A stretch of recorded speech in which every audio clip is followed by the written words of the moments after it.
জম্মের কাপড় বুঝছো।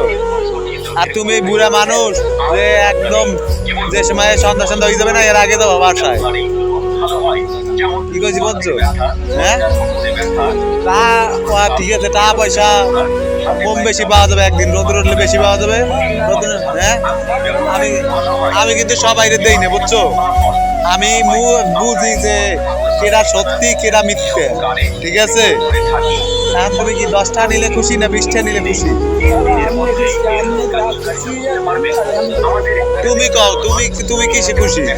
তুমি তো সকালে বাসায় যাবা, যদি 20টা নাও যে টাইমে থাকবা এই টাইমে সকালে একটু বাসায় যাবা শীতের দিন। আর যদি 10টা নাও তাহলে তুমি যে টাইমে যাও আমার সমস্যা নেই, না ওই যে 20টা তোমার দিলাম। আর শীতের দিনে সকালে একটু বাসায় যাবা, এটা তোমার ভালোর জন্য কইলাম, ঠিক আছে। হ্যাঁ আমার ভালোর জন্য না, তুমি না গেলো আমার ঠাই না গেলো আর ঠাই না, কিন্তু তোমার ভালোর জন্য কইলাম, ঠিক আছে। আরে ভগবান, মানুষের কি কি দুর্গতি ভগবান, আমার খুব ভালো রাখছো তুমি সমস্ত মানুষ।